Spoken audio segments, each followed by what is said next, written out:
Wow, there's just so many. I don't know where to begin. An array of opportunities for career paths awaits you after a life at SOAS. Hello and welcome back to Future You, the podcast brought to you by graduate careers experts Prospects. I'm your host, Emily Slade, and in this episode, we take a look at the LLM Master of Law programme available from SOAS University of London. Hi, my name's Dr. Michelle Staggs Kelsall. I'm co-director of the Centre for Human Rights Law and an academic in the Law Department at SOAS University of London. Are you able to give a brief overview of the LLM Master of Law programme available? Absolutely. The Master of Laws programme at SOAS is like no other currently offered in the United Kingdom, although I would say that, wouldn't I?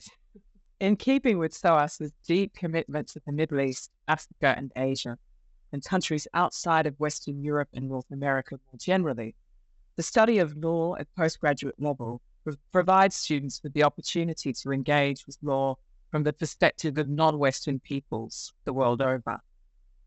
This being said, the program doesn't see this engagement as one-sided and, of course, includes components of traditional master's courses in law, such as comparative constitutional law, international law, human rights, environmental law, commercial law, and trade and development.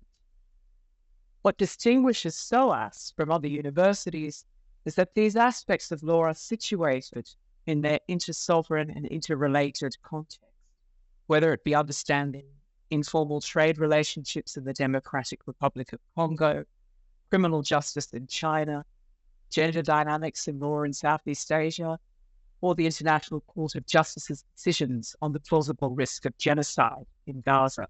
In other words, there's no one-size-fits-all for law at SOAS.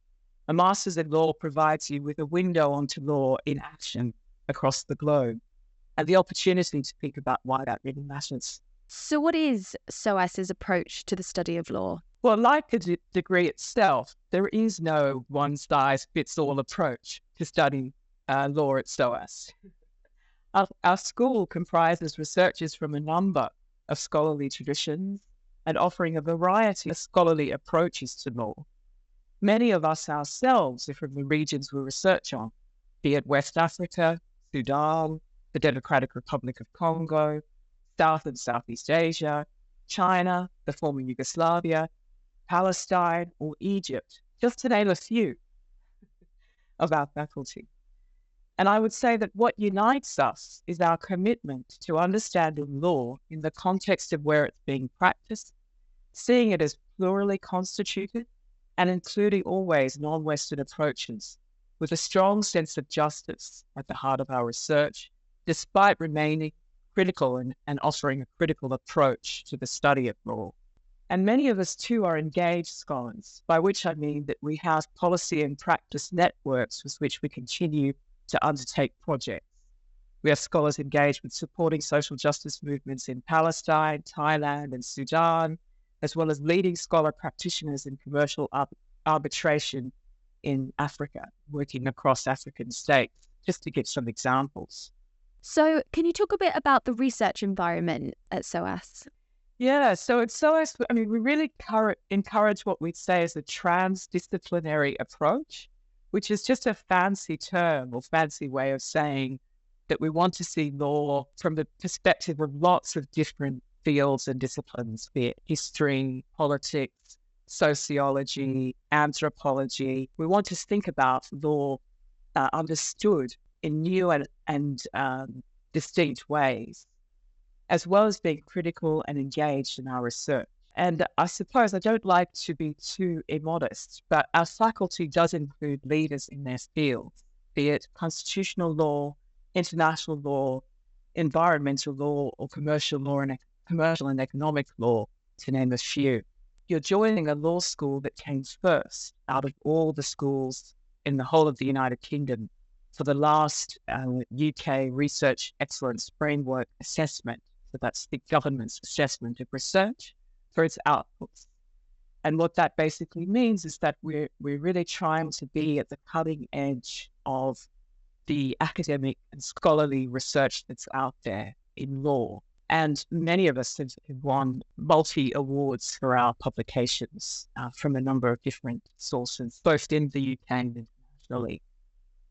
My own work on disordering international law, to give us one example, has been looking at how processes, norms, and conventions, principles in international law are currently determined, and how we might yet be thinking about that, looking at different spatial and temporal orders. So thinking about law beyond states, for example, to reframe how legal order is constituted.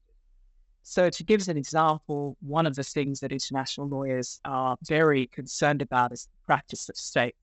How do government officials make statements, and what import or what weight should we give them?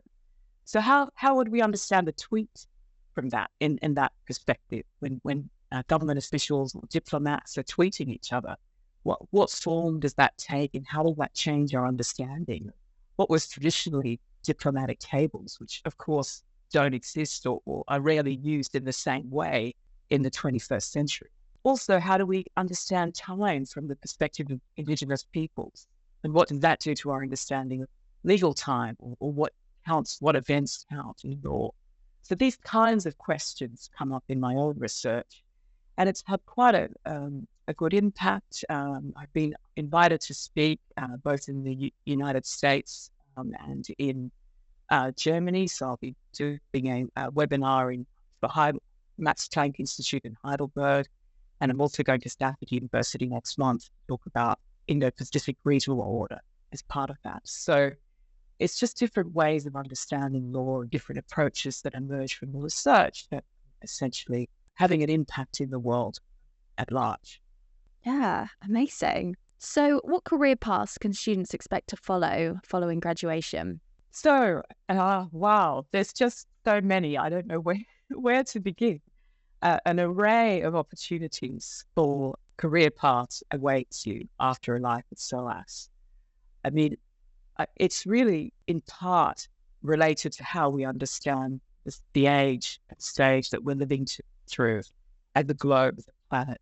So, of course, at the moment, the world is facing a situation of polycrises, whether we think about climate crises, climate migration, one, or biodiversity loss, or the economic problems associated with conflict more generally, or economic issues.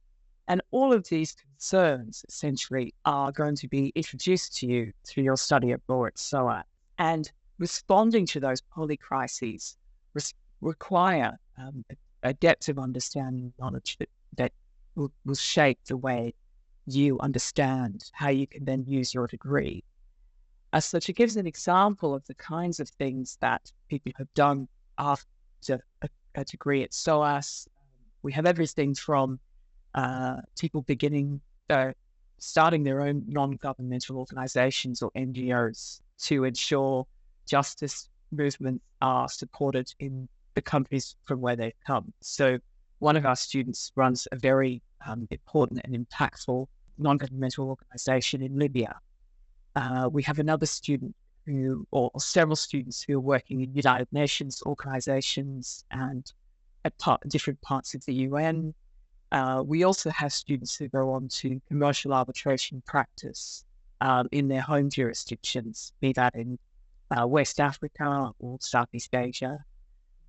We also have students who are determined to stay in the UK, but use their time at SOAS to engage in leadership positions, be it at the bar or in law firms. Francesca Albanese is an alumni of yours. Can you tell us a bit about her and the work that she's doing? Sure, absolutely. It's with great pleasure that I mentioned Francesca on this podcast, because she's both a wonderful former student and a very warm person to be engaged with. And in fact, she's coming back to SOAS next month to give an inaugural lecture for the centre that I co-direct, because she to us is really an example of what we believe to be all the things that we hope our students will go on to do. She embodies many of the principles and commitments of the school itself, in addition to her understanding, in-depth knowledge of law in operation and context. So she's an international lawyer, and she specializes now in human rights and the Middle East. And since May of 2022, Francesca has served as the United Nations Special Rapporteur on the situation of human rights in the Palestinian territory occupied since 1967. And in addition to incredible scholarly engagement through which she's authored a number of publications, including Palestinian Refugees and International Law, which came out with Oxford University Press in 2020. She's considered to be many as a landmark in the literature on the subject, as well as having undertaken a number of other academic works on the legal situation in Israel, Palestine, and with Palestinian refugees. Francesca brings both a commitment and passion for social justice and a desire to remain rigorous in her analysis and to maintain a strong, in-depth understanding of the role of law in operation, both what it's able to do and what it describes, the reality it describes in the Palestinian territories. And her most recent report, Anatomy of a Genocide, which she wrote in recent months, has become one of the key texts that people are utilizing in the current moment to understand the situation in Gaza. That's amazing. So why does studying law now matter more than ever? Well, I suppose given the depth and breadth of what I've been talking about, what I'm about to say will come as no surprise to your listeners. But essentially, I would say humanity is facing perhaps its greatest existential threat to date, as the world is now entering into a period of ongoing polycrises, as understood by many, from as diverse as the World Economic Forum to grassroots social movements. Polycrises mired in conflict, climate change and migration, biodiversity loss. The challenge remains to understand both the opportunities and dangers facing the planet. And this remains ever more significant because really, I think we're coming to a realization that what was once perceived as a threat to globalization is now increasingly understood as the threat of globalization itself, the ongoing demand to secure resources for the few, often to the detriment of the many. And law at SOAS provides our students with the opportunity to understand the depth and breadth of these concerns and issues from a truly global and inter-sovereign, I would say, from a number of different communities' perspectives. And you'll leave us with a much better understanding of your area of expertise. You've already gathered that, or the area you want to work in if you're coming fresh out of an undergraduate degree. There's not much knowledge yet. And with that depth of understanding, we think that studying law matters more than ever, really, because it's in order to give you that critical engagement with the world around you and with what's happening, and be able to think about the foundation of knowledge required to understand that in new and different ways. Finally, what is your biggest piece of advice for someone looking to study law? I think my biggest piece of advice would be prepared for an adventure, be prepared to challenge yourself and your own thinking about what law is and how it works in the world.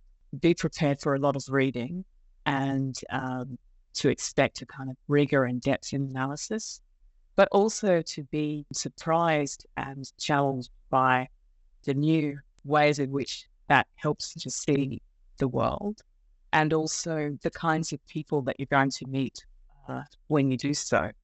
I think people who tend to gravitate toward law, I mean, it tends to be sort of people who are coming both from the humanities and the sciences, or like a mix of the two, because law is both complex problem solving on the one hand, but it's also about persuasion. It's about understanding the aesthetics of a situation, the aesthetics of an argument as well.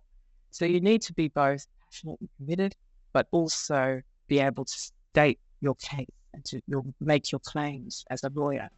So a master's in law really opens up the door to both understand how that works, but also challenge it, think of it in ways, and think about arguing in new ways, why we argue and what a critical approach to that might be. That's fantastic. Well, thank you so much for your time today. Thank you. It's been a pleasure to speak with you.